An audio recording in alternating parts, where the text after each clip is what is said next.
Jai Om Vishnu Pad Paramahamsa Parivrajagacharya Asto Tarasata Sri Srimad Srila Bhakti Siddhanta Saraswati Goswami Maharaj Srila Prabhupada Ki Jai. Jai. Ananta Koti Vaishnava Vrinda Ki Jai. Jai. Namacharya Srila Haridas Thakur Ki Jai. Jai. Prem Sikaho Sri Krishna Chaitanya Prabhu Nityananda Sri Advaita Gadadhar Sri Vas Arigaura Bhakta Vrinda Ki Jai. Jai. Shri Shri Radha Krishna Gopa Gopi Nath Shamakunda Radha Kunda Giri Govardhan Ki Jai. Jai. Jai. Vrindavan Dham Ki Jai. Jai. Jai. Mayapur Navadvip Dham Ki Jai. Jai. Ganga Mai Yamuna Mai Ki Jai. Jai. Bhakti Devi Tulsi Maharani Ki Jai. Jai. Samaveda Bhakta Vrinda Ki Jai. Jai. Gaura Premanandi. Hari Hari Bol. All glories to the assembled devotees. Hare Krishna. All glories to the assembled devotees. Hare Krishna. All glories to the assembled devotees. Hare Krishna. All glories to the lotus feet of Sri Sri Guru and Sri Gauranga. All glories to Srila Prabhupada.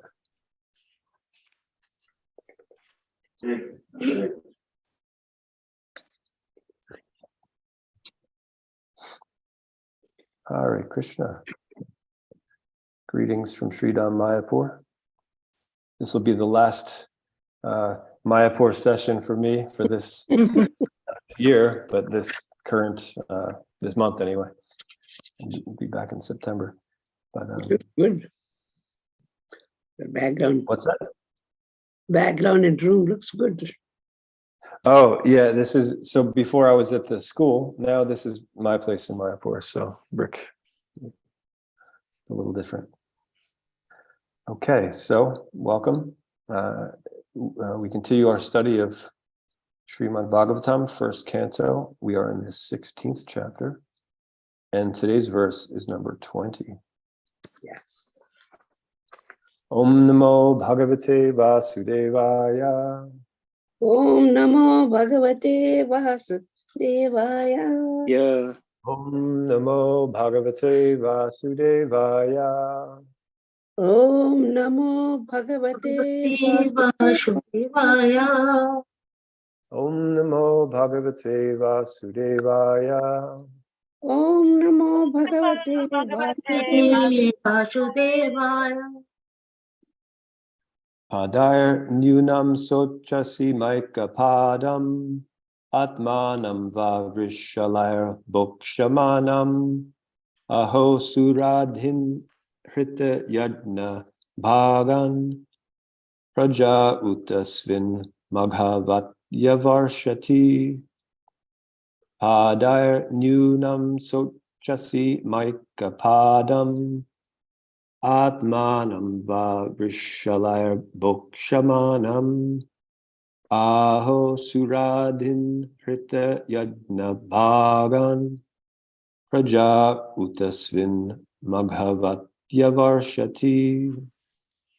Padair nunam sochasi maika padam atmanam va vrishalayar bokshamanam Aho Suradin Hrita Yajna Bhagan Praja Utasvin Maghavat Yavarshati. Please chant. Hare Krishna.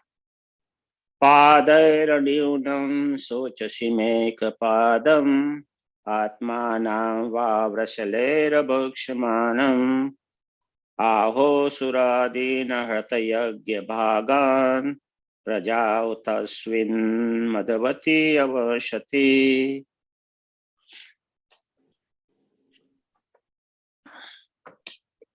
Padenunam sochasi maikapadam atmanam va vrishaler bokshamanam aho suradhin ritayagna bhagan praja utasvin magavatya varshati. Padainyunam Soshayasi Maikapadam आत्मानं वा ऊषलैर्भोक्त्यमानाम् अहो सुराधिन् हृत्य यज्ञभागान् प्रजा उत मघावती अवत्सति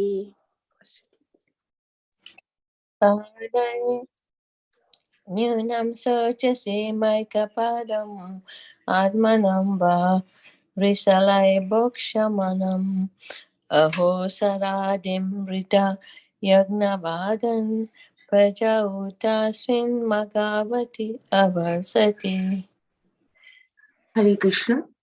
Padenunan shachashi maikapadam atmanam va varshaler vokshayamanam aho shuradin ritaya kavagan prajavutashmin maghavatya varshati.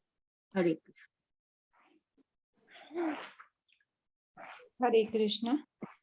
Padenunam sochasi mokapadam atmanam va dushalebhyo kshamanam aho suradina rita yagnabhagan praja utasvin maghavatyavarshati. Hare Krishna.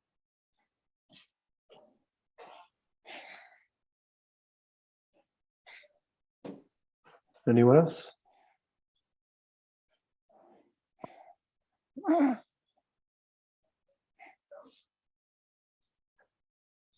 Okay. Padahai, by 3 legs, Nudam, diminished. Sochasi, if you are lamenting for that, Ma, by Ekapadam, only 1 leg. Atmanam, own body. Va, or Vishalahai, by the unlawful meat eaters. Bokshamanam, to be exploited. Ahoho, in sacrifice.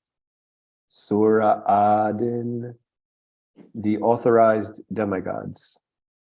Prita Yagnya, devoid of sacrificial. Pagan, share. Prajaha, the living beings. Uta, increasing. Svit, weather. Marghavati, in famine and scarcity. Avarshati, because of rainlessness. Translation by Srila Prabhupada. Oh, this, by the way, is Dharma in the form of a bull speaking to Mother Bhumi, the earth, who has taken the form of a cow, and she's lamenting, she's crying. So Dharma in the form of the bull, personified religion in the form of the bull, is trying to find out why Mother Earth in the form of a cow is crying. So this is what he says. I have lost my 3 legs and am now standing on only 1. Are you lamenting for my state of existence? Or are you in great anxiety because henceforward the unlawful meat eaters will exploit you? Or are you in a sorry plight because the demigods are now bereft of their share of sacrificial offerings because no sacrifices are being performed at present? Or are you grieving for living beings because of their sufferings due to famine and drought? Purport by Srila Prabhupada. With the progress of the age of Kali, 4 things particularly, namely the duration of life, mercy, the power of recollection, and moral or religious principles, will gradually diminish.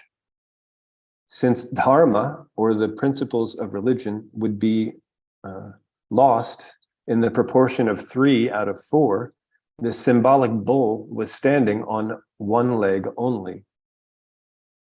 When 3/4 of the population of the whole world becomes irreligious, the situation is converted into hell for the animals. In the age of Kali, godless civilizations will create so many so-called religious societies in which the personality of Godhead will be directly or indirectly defied. And thus, faithless societies of men will make the world uninhabitable for the saner section of people. There are gradations of human beings in terms of proportionate faith in the Supreme Personality of Godhead. The first-class faithful men are the Vaishnavas and the Brahmanas, then the Kshatriyas, then the Vaishyas, then the Shudras, then the Malechas, the Yavanas, and at last the Chandalas.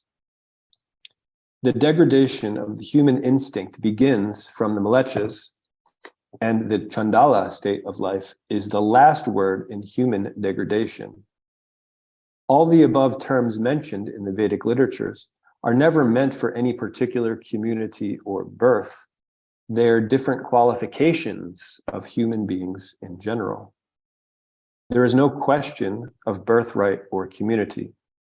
One can acquire the respective qualifications by one's own efforts, and thus the son of a Vaishnava can become a Malecha, or the son of a Chandala can become more than a Brahmana, all in terms of their association and intimate relation with the Supreme Lord.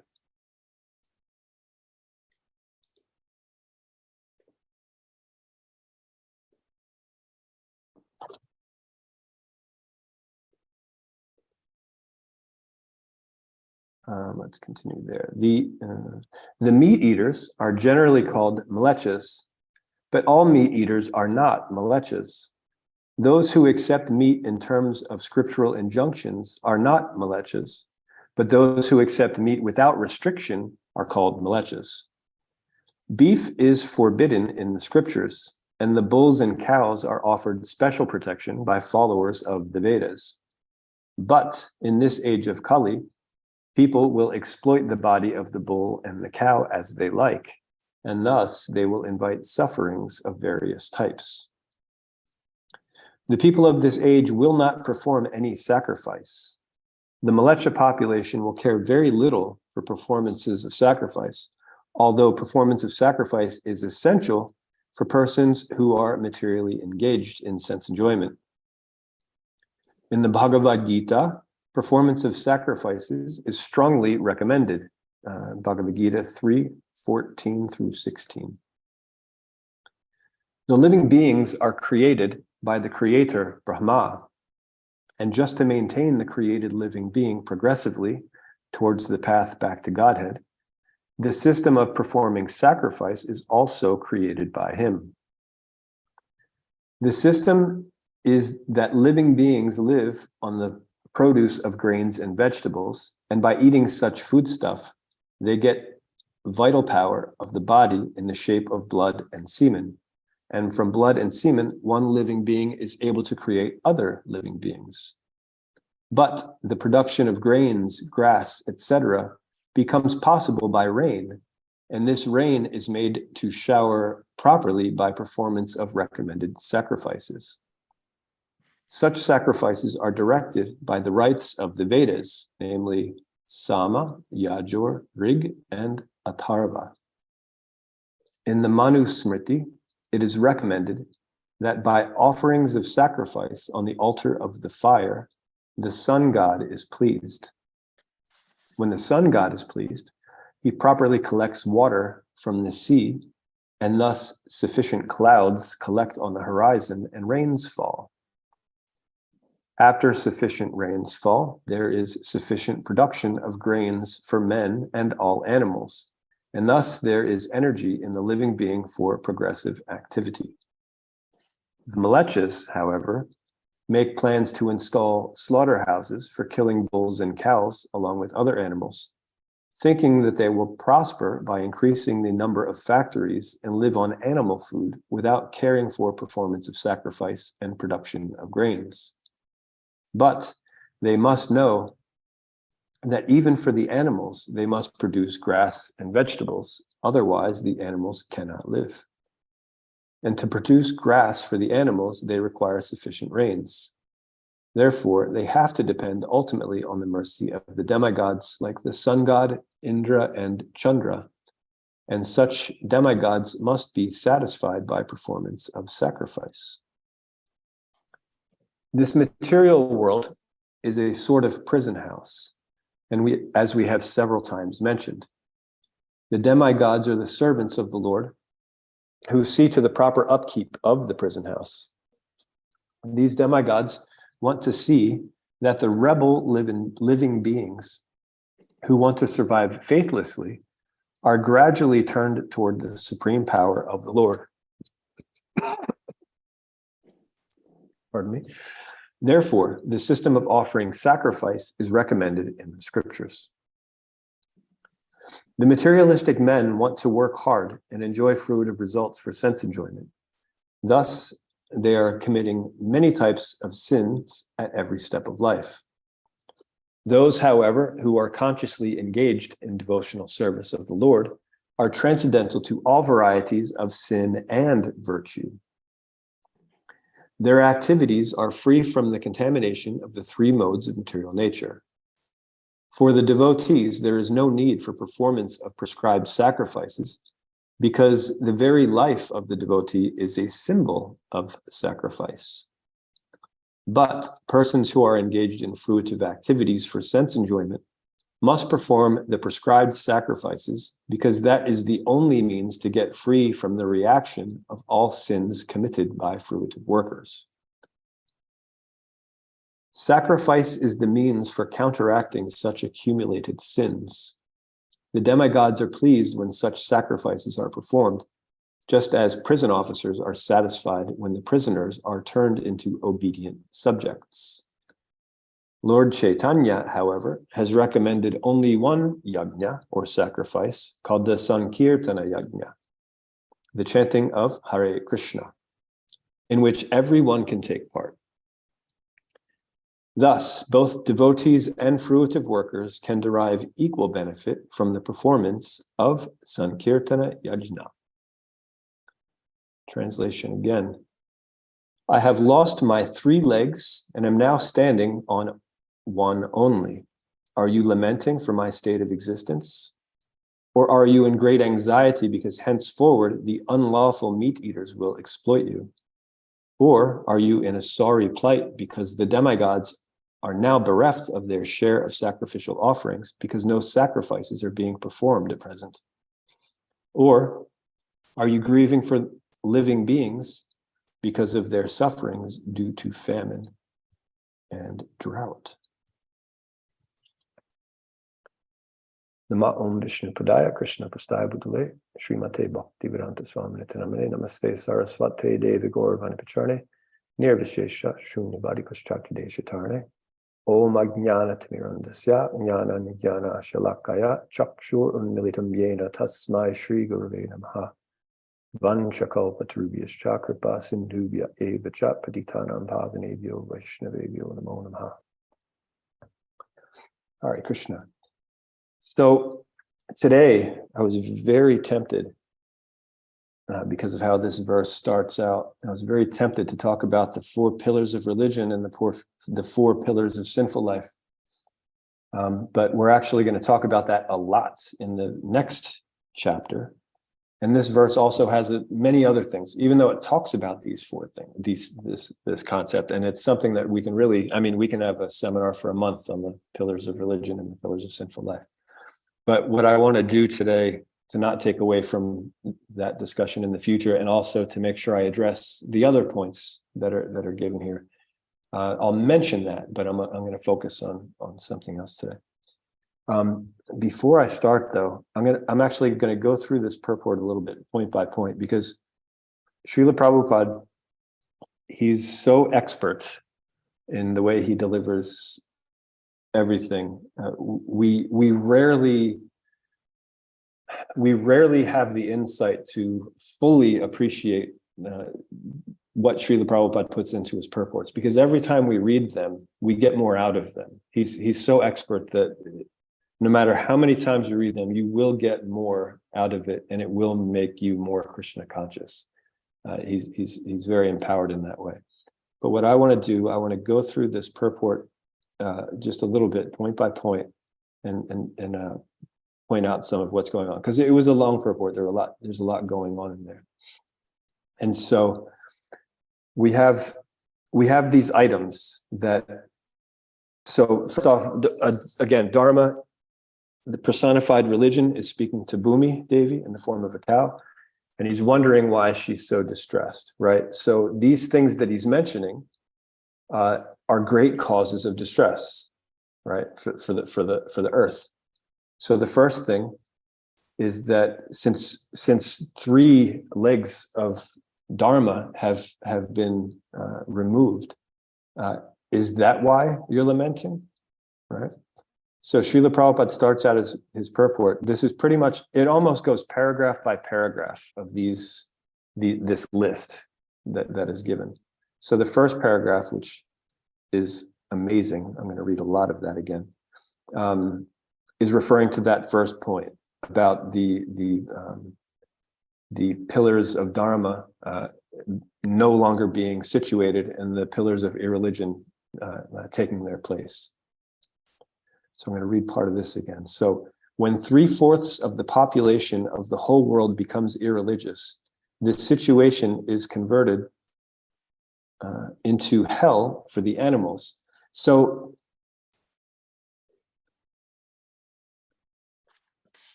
yeah, well, I'll just continue there.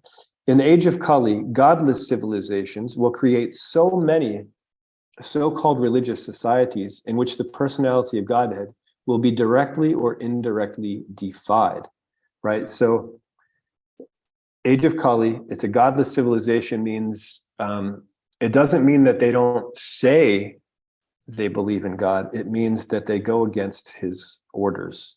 So either they're directly or they're indirectly defying the Supreme Personality of Godhead, meaning they're acting, they may be professing that they are men of God, but they're actually acting against the Shastra, right? So this is what's being put out. And this is what happens in the age of Kali. People will pose as religious societies, but they'll actually be going against the will of the Supreme Lord, right? Because they don't have a proper understanding of what Shastra is. They have their own interpretations, and therefore they act, according to their limited understanding of what God wants. Continuing, and thus faithless societies of men will make the world uninhabitable for the saner sections of people, right? So those who are actually religious, serving these so-called religious people, acting against the Supreme Lord's instructions, it makes the world uninhabitable for such people, because it doesn't make any sense to them. They understand what God wants, and they see that people saying that they're God's followers are actually doing the exact opposite of what God wants. So it makes it so it's not even a place where they want to live. It's uninhabitable.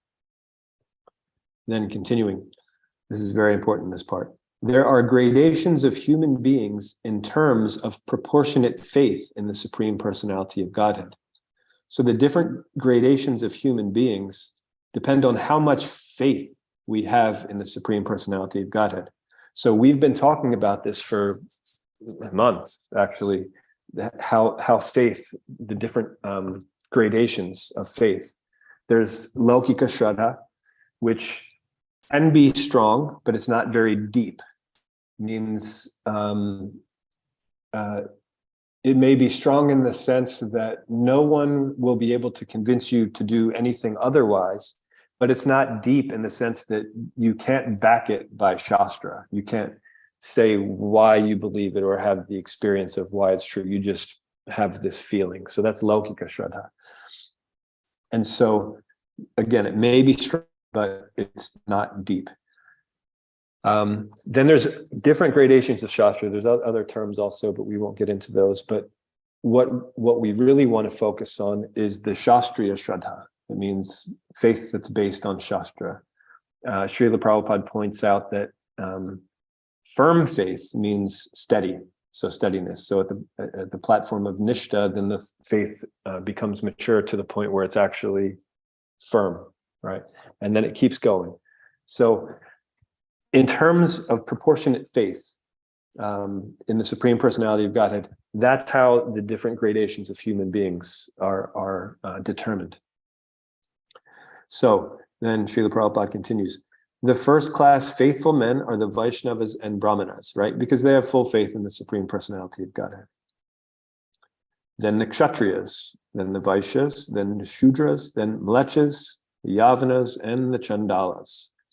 Now, Srila Prabhupada makes sure that he points out that these are not by birth. These are by qualification. So we'll skip down a little bit. All the above terms mentioned in the Vedic literatures are never meant for any particular community or birth. They are different qualifications of human beings in general. So depending on how we act, again, according to that proportionate faith that we have, right? So we'll see that the Brahmanas and the Vaishnavas, they have the most faith. And so we know that the Brahmanas, they study Shastra and they present Shastra.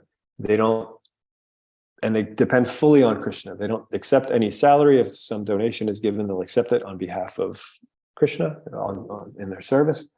But that's all they want to do. They depend completely on Krishna. They don't consider any job as a source of maintenance because Krishna is the only source of maintenance. So Brahmanas and Vaishnavas are the top because it's full faith. They're not even trying to go out and be in control of their lives in that sense, trying to provide for themselves because they know that Krishna is provided. So then there's the Kshatriyas. So and so the Brahmanas and the Vaishnavas, they're either mode of goodness or Vishuddha-sattva. So the Kshatriyas then, they're mode of passion. Sometimes it's goodness mixed with passion, depends on where you're reading. It depends on the kind of Kshatriya you are also. But the main idea of Kshatriyas is they have this mode of passion. They want to expand and build up, and their natural inclination is to protect all of the praja, right? All of the citizens, the animals, the land, everything. They have this need to make a proper environment for all of those who depend on them. That's what the mode of passion then gives. So they do have faith, but it's a little less faith because they feel the need to give these provisions, right, in human society. And so that's what they do. They give these facilities, but mostly their motive is to protect the citizens. So they see themselves as a protector. So that's slightly less faith than the Brahmanas and Vaishnavas. Then the Vaishyas. So the Vaishyas also have the mode of passion, but they also have some mode of ignorance tied in there. So they're less concerned about protecting others and more concerned about making some profit, taking something that's worth not so much and then making it more appealing so that they can get more out of it. And it's a calculated risk. That's why the passion is there, but the ignorance is there. So they're not really worried about protecting others. They're just worried about, producing something. So that's still less faith. Then the Shudras. Shudras, and we've spoken about this before. A Shudra, most people in this world are Shudra or less. Shudra just means that we're not willing to do any activity unless we know beforehand that we're going to get a very specific thing in return. So essentially, anyone who works for a salary, I do this, I get this, that's generally Shudra. That's what that means. So that means basically, you may know that Krishna is the provider, but you're also acting in a way that, some boss is also a provider. So again, it doesn't mean necessarily because you're in one of these jobs that you don't have that faith.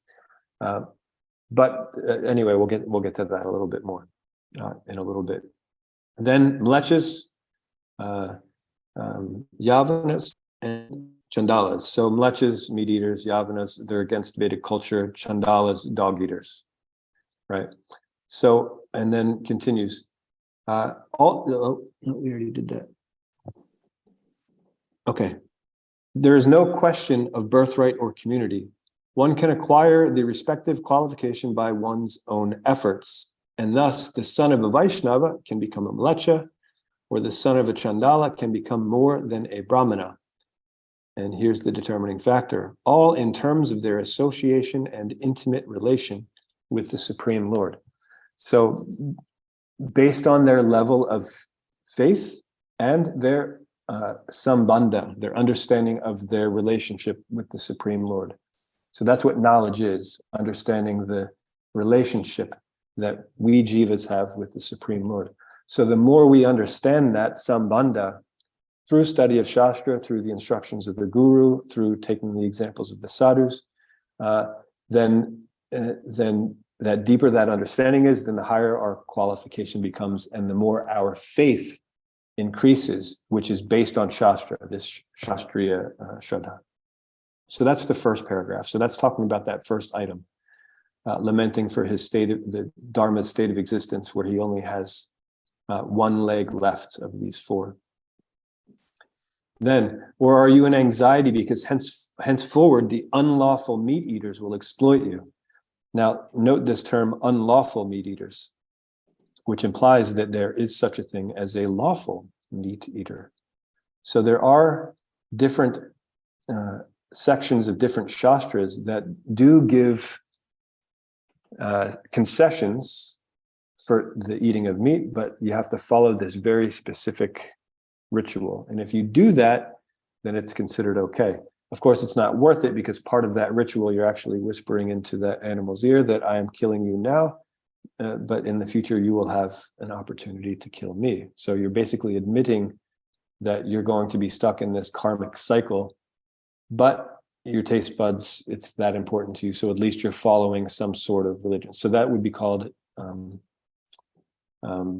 lawful meat eating. But unlawful meat eating, so Srila Prabhupada points out in this second paragraph that the meat eaters are generally called mlechas, but all meat eaters are not mlechas. Those who accept meat in terms of scriptural injunctions are not mlechas. But those who accept meat without restriction are called mlechas. So then Srila Prabhupada points out that beef is forbidden in the scriptures, and bulls and cows are offered special protection by followers of the Vedas. But in this age of Kali, people will exploit the body of the bull and the cow as they like, and thus will invite sufferings of various types. So this is the second item. So Dharma is acknowledging that since the age of Kali is now here, maybe she's upset, not only because these three legs of Dharma are gone, and there's only one left, and it's not even there completely, which we'll get to in the next chapter. And then the next one would be if she's in anxiety because now that the age of Kali is there, now people aren't going to pay attention to those rules and regulations. They'll just take those concessions and basically make things up and say, okay, it's okay. We can do that. We can do whatever we want. And then the next item, or are you in a sorry plight because the demigods are now bereft of their share of sacrificial offerings because no sacrifices are being performed at present? So this item actually has two sections. Therefore, there's two paragraphs. And actually,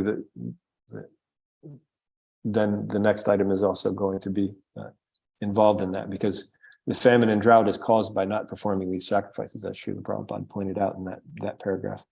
But so first, that little paragraph is just about sacrifice in general. So that would be third paragraph. So the people of this age will not perform any sacrifice. The Mlecha population will care very little for performances of sacrifice, although performance of sacrifice is essential for persons who are materially engaged in sense enjoyment. In the Bhagavad Gita, performance of sacrifice is strongly recommended, right? So that's just about sacrifice in general. And then the next paragraph, pretty long, it'll cover these other 2 points about not giving the sacrifices to the devatas, and then also the famine. But then the next paragraph will then more or further explore that idea of famine. So this paragraph is mostly about the ignoring the sacrifices to the devatas and showing why that's important, right? To understand that by doing that, because the devatas, they're in control of when it's sunny, when it's raining, all of these things. And so if people are just acting selfishly without regard for the Shastra, without understanding that the devatas are supplying these things, then not only are they not acting according to the Shastra, but then they're actually going to create an atmosphere that's actually troublesome, which is the last point. Or are you grieving for the living beings because of their sufferings due to famine or drought? Right. So then that next paragraph, the second to the last one, talking about how this world is a prison house, and that the demigods, they're meant to see the proper upkeep, right? And so here's the best part of that one. These demigods want to see that the rebel living beings who want to survive faithlessly, who want to ignore God, are gradually turned towards the supreme power of the Lord, right? So this is what the devatas are actually doing. This is their goal. They are devotees in the sense that they accept Lord Vishnu. They're very pious, right? So they're enjoying in the heavenly planets, but they accept Lord Vishnu. This is why they're in the heavenly planets. They see the Kala Chakra, which is a representative of Krishna in the form of time. And so they simultaneously have piety, which they can enjoy, but also they have an appreciation for Lord Vishnu. And so the rules that they live by are to try to inspire all of the living entities in the world to gradually turn toward the Supreme Personality of Godhead, right? So they have the same purpose of the Vedas, to gradually bring us toward realization of the Supreme, right? So therefore, the system of offering sacrifice is recommended in the scripture. And again, if we don't, since it's a prison house, if we're not reciprocating properly, then we have things like famine and drought, as mentioned there. Then, this is what I love the most about this purport, because then Srila Prabhupada, after speaking of all these depressing things, they're true, but they're quite depressing. Then he gives us hope with this next paragraph, but you can't just go from depressing to hopeful. You have to understand how you're getting from one to the other. So first you have these two sentences. The materialistic men want to work very hard and enjoy fruitive results for sense enjoyment. Thus, they are committing many types of sin at every step of life. So, and this is what we're going to get to in the next chapter. There's the 4 pillars of religion, but then there are also the 4 pillars of sinful life, which is what we'll get to in the next chapter. And so when we cultivate the pillars of sinful life, that means we're neglecting the pillars of religion. There's a direct correlation there, right? So when it says, thus they are committing many types of sin at every step of life, it means that it's because of our negligence of Dharma, of the Vedic scriptures, because of our negligence of that, this is why all of these things are happening, right? This is why Dharma has lost 3 legs and there's only that one left. That's why people are disregarding the Vedic rules of even, things like, what we're eating. People are saying, okay, well, if it's okay to eat meat in this particular situation, why can't we just eat it no matter what? Why do we have to go through such things? And then why are there some animals that we can eat and some that we can't? So they're disregarding Shastra in that regard as well.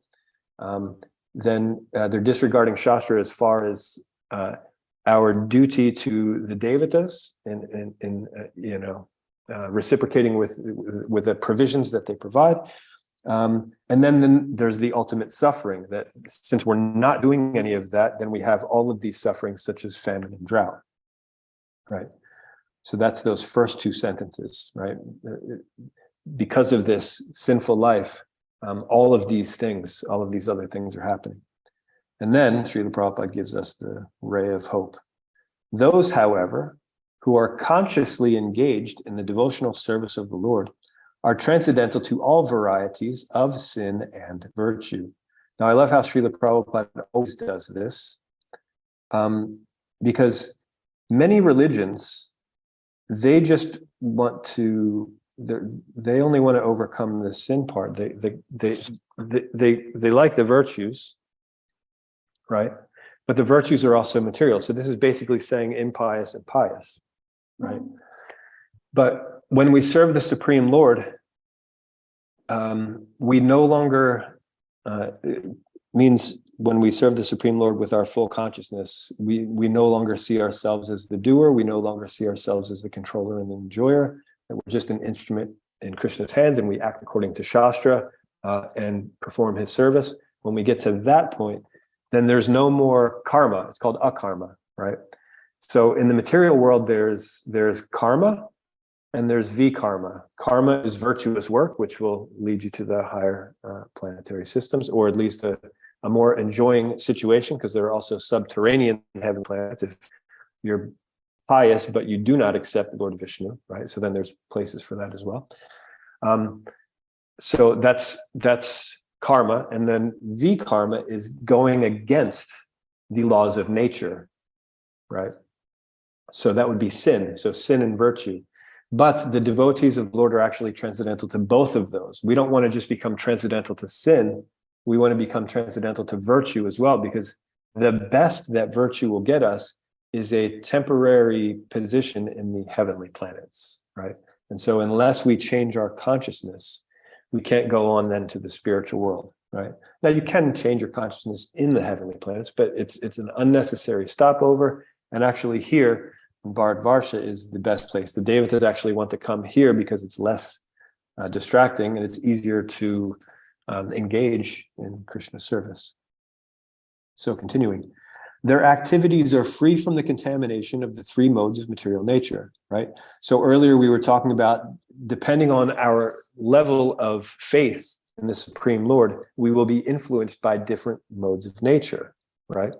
So ignorance is obviously the Chandalas, Malechas, Yavanas, Shudras, right? Then a little bit higher, mix a little bit of passion in there, and then you have the Vaishyas. Get rid of that ignorance and maybe mix in a little bit of goodness. You have your Kshatriyas. Get rid of that passion. You have the Brahmanas, and then get rid of the material mode of goodness and just get to the Vishuddha. Then you have the Vaishnavas, right? So as your faith increases, then your quality of life also changes, and it's not according to your birth, as Srila Prabhupada points out. It's according to your qualifications, right? So your level of faith. Then, for the devotee, there is no need for performance of prescribed sacrifices, because the very life of the devotee is a symbol of sacrifice. So that bit in the middle, that's talking about what we're meant to do for the Devatas, so that then they can supply us the rain and the sun and all of the things that we need to survive. If we understand that all of these things actually are coming from Krishna, and that these Devatas are supplying these things, as their service to Krishna, then if we worship Krishna directly, then there's no need to perform these other sacrifices, because these sacrifices in the material world are meant to build up our appreciation, to understand that we are not the controller and enjoyer, that there's something else going on. And so gradually, first we start out on the platform of anamoy, which means that we're just worried about survival. Ana means food. So we're just worried about staying alive, right? Anamoy. Then pranamoy comes to a position where you're still interested in survival, but you also understand that in surviving, you also don't want to harm anyone else, right? So then you start acting by some sort of moral code. It's not based on Shastra, but it's based on, okay, well, I'm hungry, so I need to eat, but I shouldn't steal food out of someone's mouth who's also hungry, right? So it means the laws of man that are made up that at least make sense in society. That's pranamoy. Then there's gyanamoy, which is also known as manomoy, depending on which reference you're looking up. It's the same platform.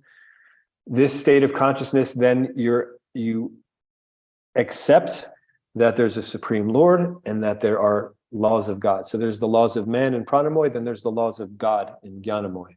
And so you start basing your activities on Shastra. Then there's Vijnanamoy, that's realized. So then not only are you practicing them mechanically, but you're understanding them to a point where it's natural. It's Vijnan, it's realized knowledge. It's not just in theory, I understand that that's what I should do, so therefore I'll obey. It's, oh, this is how this works. This is, how I behave.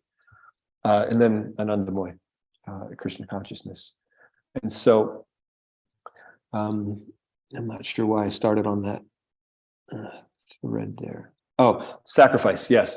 So when your consciousness is higher, if you're working in the realm of Anandamoy, then the devatas understand, because they've already served their purpose. As it pointed out, the demigods want to see that the rebel living beings who want to survive faithlessly are gradually turned toward the supreme power of the Lord. So if we're already turned toward the supreme power of the Lord, there's no need to do any extraneous sacrifices to the devatas. Continuing Srila Prabhupada's purport. But persons who are engaged in fruitive activities for sense enjoyment must perform the prescribed sacrifices, because that is the only means to get free from the reaction of all sins committed by fruitive workers, right?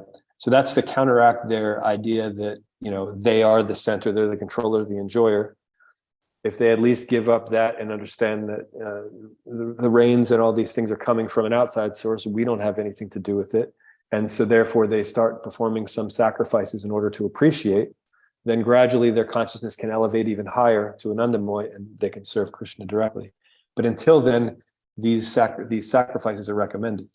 So it's not that people don't sacrifice things, the fruitive workers. They perform sacrifice, but they don't perform the ones recommended in the Shastra.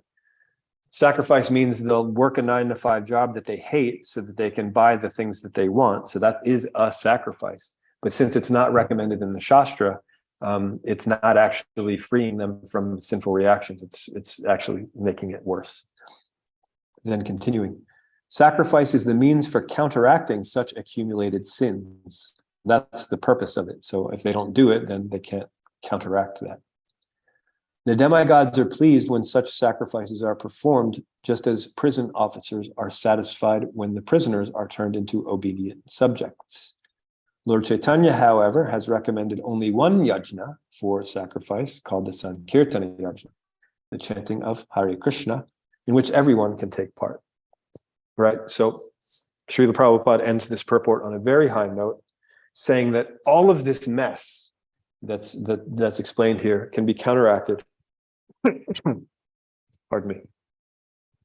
Can be counteracted by chanting Hare Krishna, right? And not just chanting Hare Krishna robotically, mechanically, but understanding, to actually become Krishna conscious, to elevate our consciousness from the mode of ignorance to the Vishuddha Sattva, or you can say from Anamoy all the way up to Anandamoy, whichever way you want to look at it. It means elevating our consciousness. Okay. So then, what I want to talk about today, there we go. Oh, I'm in the wrong window, sorry. Okay. Here we are. So the theme of today, the reason why I wanted to talk about everything today instead of just talking about these 4 pillars of religion and the 4 pillars of sinful life, is that this verse really emphasizes the necessity of guidance. If we don't have guidance, proper guidance, then all of these troubles that Dharma is listing to Bhumi, all of these will be upon us. We'll be in a very troublesome situation. So here's a verse that I quote often. This is from Srila Rupa Goswami in Bhakti Rasamrita Sindhu 1.2.101. Shruti Smriti Puranadi Pancharatra Vidhim Vina Aikantaki Harer Bhaktir Utpatayaiva Kalpate.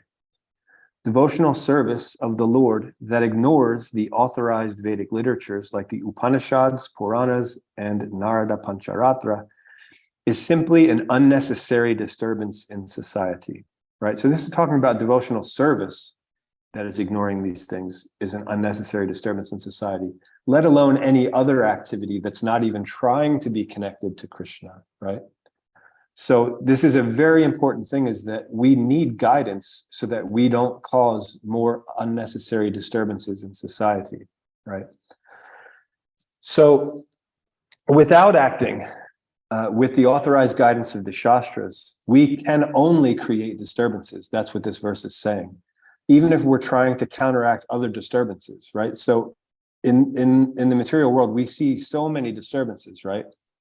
And if we have any bit of piety in us, when we see something going wrong, we want to make it right. Yeah, the Vaishnavas are paradukkha dukhi. They see distress, and that makes them feel distressed. So they want to counteract that as much as they can. So sometimes we see something that's going wrong, and we want to do something to make it right. And so that's noble. But if we try to make that wrong right in a way that's not in line with Shastra, we're actually causing more disturbance, right? So one example of this is Lord Brahma, when he was going through his creation, he kind of slipped up a little bit. He had a daughter, and she was very beautiful, and so he had this temporary desire to enjoy her. He started chasing her, and the sons of Marichi, they laughed at him because that's not the proper thing to do. So they were pointing out the wrong thing that he was doing. But since it wasn't according to Shastra, they actually had to suffer for that. They had to become, they had to take a few births in order to purify themselves of that mistake, right? And so it's okay to understand, to see wrong in society. You'll see it everywhere. It's everywhere. And it's good that we want to make it right. But when we go to make it right, we should always refer to Shastra, because if we're not referring to Shastra, then we will be causing unnecessary disturbances in society, right? And so that's for anything, any activity, any action at all. It requires Shastra. So that's the importance of studying Shastra and actually applying it to our lives. So therefore, if we truly want to end all injustice and disturbances in society, like the ones that Dharma personified in the form of a bull mentioned, we have to understand and live according to the Shastra. Not just understand the Shastra, but we also have to live accordingly, right? That's the guidance that we need. As long as we fail to learn from Shastra and live accordingly, we will remain in this material world surrounded by and causing nothing but more disturbances, right? So not only will we be surrounded by these problems, we'll actually be creating more if we're not referring to Shastra in everything that we're doing. And so that's the importance of this particular verse, and that's what we're going to get more into in the next chapter, when we really get into what those 4 pillars of religion are, what the 4 pillars of sinful life are, what their correlation is, why one is destroying the other, the results of what happens when the pillars of Dharma are destroyed, how to counteract that. All of that's going to be discussed in the upcoming chapter. But all of that is also discussed in this purport. That's the beauty of it. So it went through all the problems, the reason for the problems, and the way to get out of those problems, to elevate our consciousness, to perform the Sankirtan Yajna, to become Krishna conscious, to act according to Shastra, and to get out of this material world. Okay, it seems like I went over a little on time there. But I will stop now and see if there are any questions or comments or additions or anything like that. Brihad Mridanga Prabhu, yes, Hare Krishna. Very well, Charachandra Prabhu. Thank you so much for elucidating Srila Prabhupada's wisdom. Thank you. My question that came up is, if performing devotional service not according to scriptural injunctions just creates a disturbance, then I'm thinking of going out and chanting the holy name, for example. Mm-hmm. It's absolute. The holy name is Krishna. So no matter how you do it, one might argue, it doesn't matter. Sure, some people might get a little disturbed on the surface, but their soul hears the holy names and they get benefit. So, I mean, it's a little extreme, but I'm wanting to hear more on how this is the case, that we just create disturbance if we don't even do If we bhakti. don't follow the Shastra. Australia. So, yes, thank you.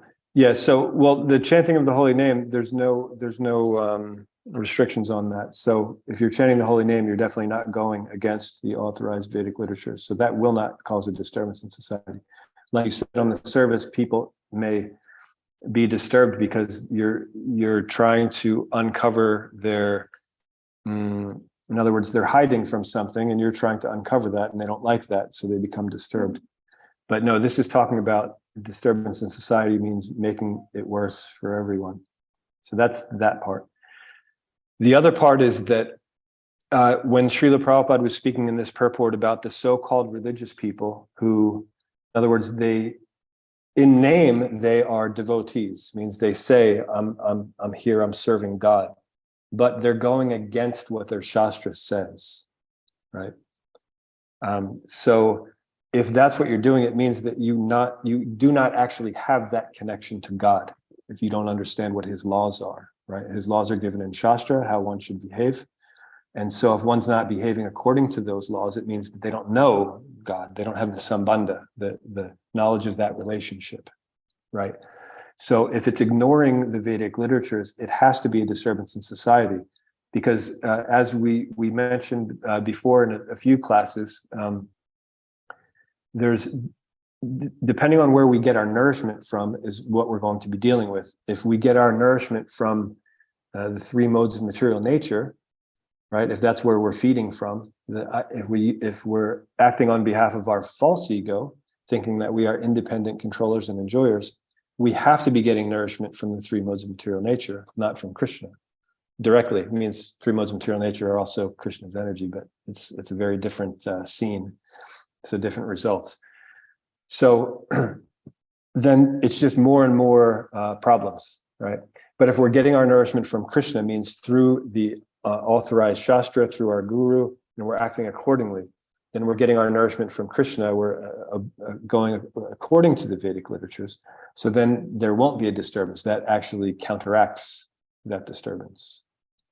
So it's being pointed out that if we truly understand Krishna, and we truly are developing that relationship with him, we will act according to the literatures that he gave to us. This is the descending process, right?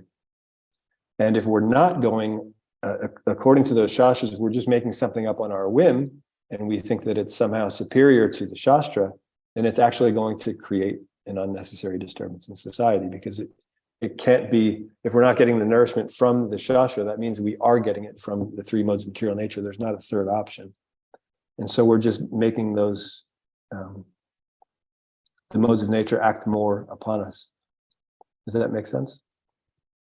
A little bit. Did you want to add something on that, or I didn't? But, oh no, go ahead. Something more. I was just saying I understand to some degree, but not fully. Okay. Yeah. Essentially, it's about these levels of consciousness, right? So the more our faith increases, the more we actually want to understand who Krishna is and why we should surrender to him, right? And we actually want to build up this relationship. That's what bhakti is. It's a loving relationship. And so naturally, when we do get to know him, we'll want to act according to his preferences. Like even in the material world, when we have relationships with someone, we want to behave with them in a way that's favorable to the relationship. So we find out what they like, what they don't like. We avoid doing things that they don't like, like that. And so there are man's laws, right, that society creates, and they change all the time. But that's on the Pranamoy platform. Some of man's laws are actually also based on God's laws, but then you would just call those God's laws that men are currently following, right? So, but if it's just men's laws that are just based on whim, then that means it's not coming from Shastra. It may have some potency because everything comes from Krishna. So anything that works is, whether it's good or bad, it's because of the potency that Krishna put into it. So, and we can use anything in Krishna's service, right? So that we have to still understand, that Yukta Vairagya is still there. You can use anything in Krishna's service, but while using something for Krishna's service, if you're getting to know Krishna more and more, then you may realize that the thing that was, man's law that you're just using in accord with Krishna's service is actually inferior to the law that Krishna actually gave to use it completely properly. So after doing Yukta Vairagya for a while, we realize, okay, the thing that I was using in Krishna's service isn't ideal. I found something that's even better to use in Krishna's service that, Krishna explained in his own words to us. And so therefore I'm going to do that and then go. So does that make more sense there? That's a lot more clear. Very interesting. Okay, good. Thank you, Prabhu. Good. Because that's the whole purpose of the Vedas. Of all the Vedas I am to be known, Bhagavad Gita 15:15. So the whole purpose of the Vedas is to bring people from whatever platform they're on, no matter how degraded they are, to understanding Krishna, right? And so there's all these different concessions and all that are there in the lower sections of the Vedas, but they're all meant to get you to follow God's laws, not man's laws. So there will be things that look similar, like eating of meat, right?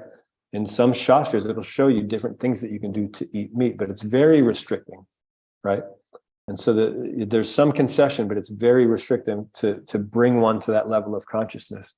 So one can go from following that shastra and eating meat to gradually elevating their consciousness to then giving that up. So one might say, well, that was, I was doing it, I was following the Vedas, right?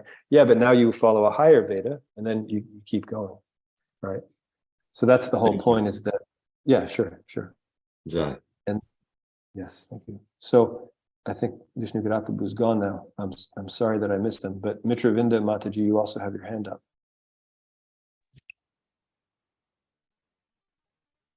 Hare Krishna, can you hear me? I can. Hare Krishna. I could. Now I cannot. Thank you for giving such a wonderful class as usual, Charuchandra. You're cutting in and out. Now, Is she cutting in and out for everyone or just for me? Okay. We Can got you to hear me? come up. No.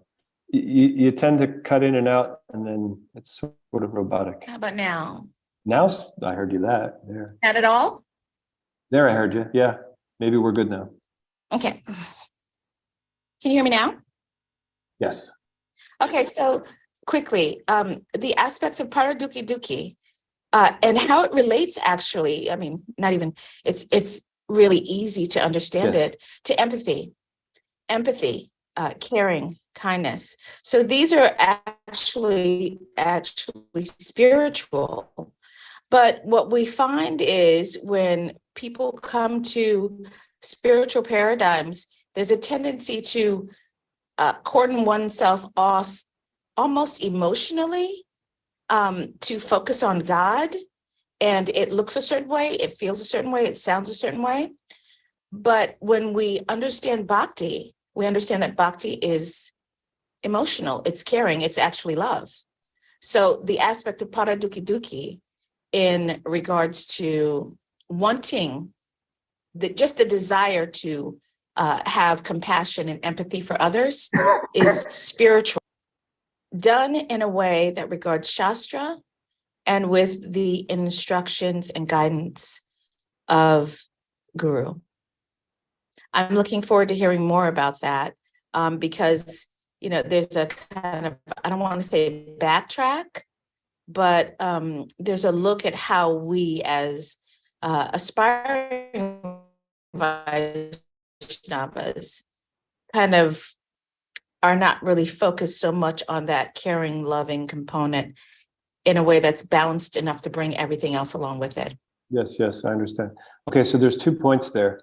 So one is that it's not that the caring and loving on their own are actually Krishna consciousness. They are certainly things that in Krishna consciousness, the natural qualities that should come.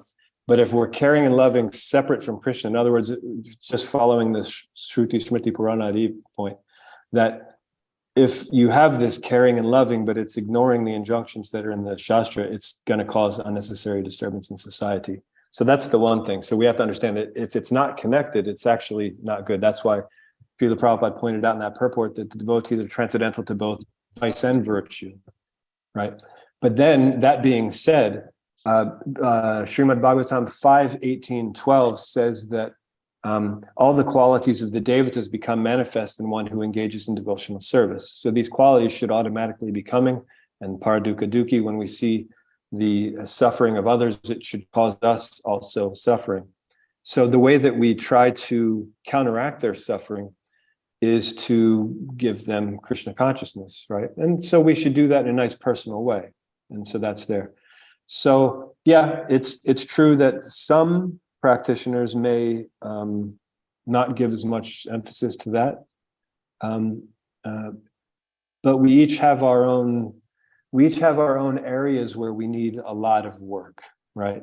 For some it might be sadhana, for some it might be developing some of these.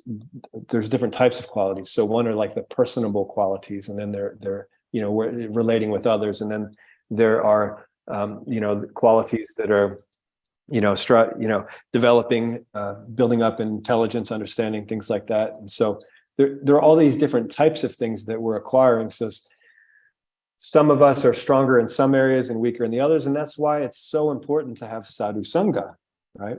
So we can find someone who, whichever qualities that we're struggling with, we find a devotee who we admire who has that quality, and then we can find out how, in connection to Krishna through Shastra, they were able to, develop and display that quality, right? And so if we do that, then we'll be in good shape. But it's a very good idea to use these lists of the qualities of the devotees. There's so many times where these qualities are listed, a couple times in Bhagavad Gita, many times in Srimad Bhagavatam, to use these lists as a litmus test for ourselves, not for others, not to judge others. Oh, they're not a devotee, they don't have these, but just for ourselves. Okay, I'm looking at this list. Yeah, no, I don't have basically any of these, so I should try harder to engage in Krishna service according to Shastra, so that I can actually, be a better person, because it's a personal thing, not just to be a better person in the material world, but to be a better person so I fit in with my relationship to Krishna, right? And with the devotees, of course, because Krishna's devotees are quite important to him. He loves them very much, and so when we don't treat them thank you so properly- much. Sure, Those sure. aspects of empathy and self-care relatable to our. You hear me? Yeah, you're The going in and aspects out. of empathy and self-care relatable to ourselves. What'd you say? What did you say? Empathy and self-care related to ourselves. Empathy and self-care relatable to ourselves in service and as a part of our practice is actually healthy. So it's about becoming healthier also. Thank you. Hare Krishna. Service, yeah, is our practice. Thank you. Okay, is that Sobarate with the hand up? Yes, it was. You actually answered one of my questions, but I just wanted to again thank you for your class. Took you a good 50 minutes to explain this one purport to us. The importance of guidance was made very clear. We need so much guidance, and that's one thing that is very, very important. And the other part was faith. And then I was going to ask you, how do we judge? But then you answered that question. These list of qualities are given for us to see how far we have come, not to see how far others are going or where they are. So that is actually a very, very, very important point, because we tend to measure others with those qualities, but not ourselves. And that's where we get in trouble. We do. Big trouble. Yes. I don't know if I'll be able to ask this question clearly, but you were talking about faith. Yes. And if you have faith, then that will affect your position, whether you're, the Brahmana and those 4 classes or the rest of the classes. Yes. Sometimes it is becoming a little difficult to this is how I am understanding it. If I have faith in Krishna, if I believe in yada yada hi dharmasya, if I believe that he will come whenever and wherever there is injustice. So when I see some things that are going not so well, at this moment, they are not fixed, but I do have faith that they will get fixed. Now, I'm not talking about my problems being like Brahmas or, like dharmas over here. My problems are very small, but they're problems nevertheless. And I keep thinking they're not fixed at the moment, but they will get fixed. I just have faith that they will get fixed. If I'm doing things right, and if the other person is not doing things right, they will get fixed. So is that also one way that we get classified? Do Kshatriyas or people with Kshatriya mentality will say, it's got to get fixed now, so I will try to fix this. And and I don't know if it even matters. That's why I'm not sure if I'm asking this question properly. Yeah. But so we have to act according to our nature, because that's the particular modes of nature that we're dealing with. And so when we act according to our nature, but in Krishna's service, then we actually purify those modes. And so instead of those modes holding us back, they become instruments to bring us forward, because now we're using them in Krishna's service when we use our nature. So if it's our nature to protect, then we should protect. It's not that I would say that then, oh, that's mode of passion. Mode of passion is bad. So I shouldn't. So in other words, we should try to, when we're using our nature in Krishna's service, we are elevating our consciousness. So then we will be getting rid of that influence of mode of passion by engaging that mode of passion in Krishna's service, instead of engaging it just, to make us feel better about ourselves, right? So, did that address your point? Yes, but it's definitely something I will have to meditate on quite a bit, and I will also probably have to listen to this class over again. Essentially, so when you go through the Bhagavad Gita, there's several sections which talk about the modes of nature, and then different things that are in each of these modes. And so, but there's a common principle, like ignorance means you're going against Shastra, always, right? Passion means that you're doing something and you want the result for it, and you want, you may be following, but probably not. You don't know what's right and what's wrong. You just want some result.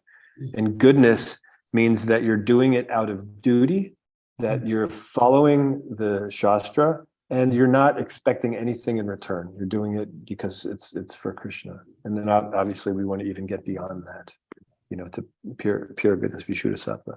So as we build our faith up more and more and understand that Krishna is actually providing all of these things, then naturally, because of that quality, we will basically stop doing these other things in these lower modes that were basically dragging us around. Yeah. So that's why there's a correlation there, because the more faith you have and the more just dependent you are on Krishna and nothing else, then that's the higher level of consciousness. So the brahmanas, they don't even try to work to earn their food. They do their service and they know Krishna will provide. Maybe it's going to come in the form of a donation. Maybe it's going to come in the form of, I'm just picking it off a tree. It's so many things, but Krishna is going to make it happen no matter what, right? But if one can't comfortably live on that platform, then you shouldn't do it, right? Then you have to engage your own nature. So if your nature is, no, if I need something, I have to work for it, then that's what you should do. You should work for it, but do that for Krishna. Okay. And then gradually you won't have that holding you back anymore. You won't think that you need to work in order to provide yourself with food, because you know that Krishna is doing it, right? So whatever nature we have, it's very, very important that we act according to our own nature and not someone else's. That's why in Bhagavad Gita it says it's better to engage in your own occupation, even imperfectly, than to engage in another's duty perfectly. Because if I do someone else's duty, even though it's materially perfectly, it's not dealing with my conditioning, so it's not purifying me. It may be materially a good result, but spiritually it's not doing a thing for me, right?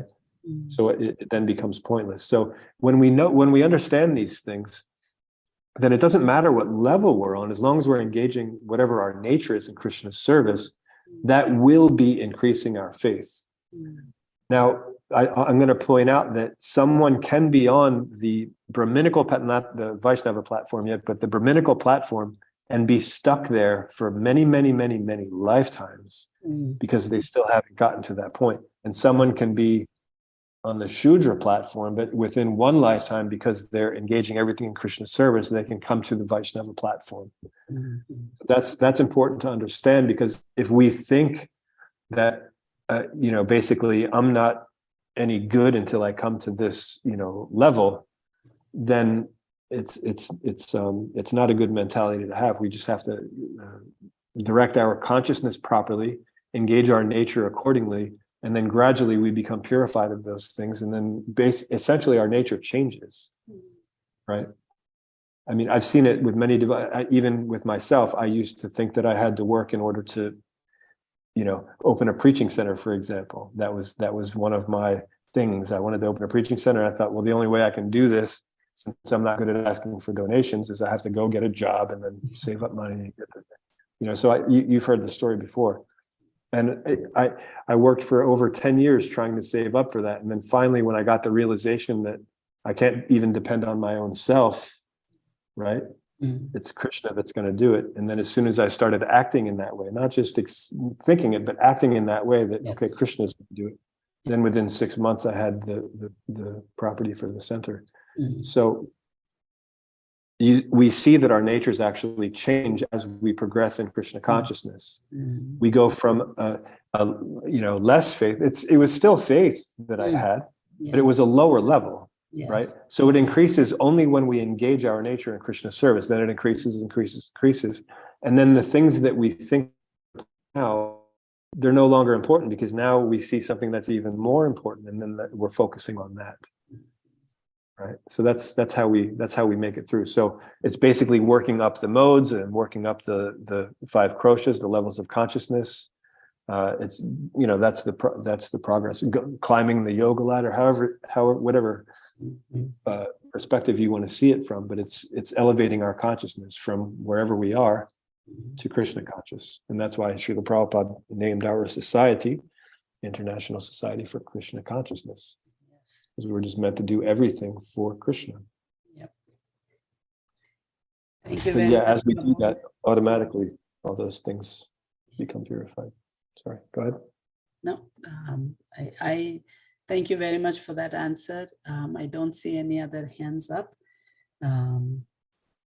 Thank you again. Have a safe trip back. Look forward to seeing you here in person, hopefully in Philadelphia also. Sounds good. I look forward to it too. Hare Krishna.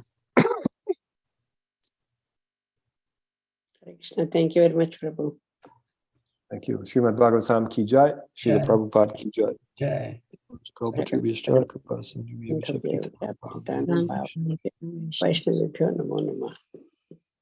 Thank Krishna. Thank you. Thank you, Charachandra Prabhu. Hare Krishna. Thank you. Hare Krishna.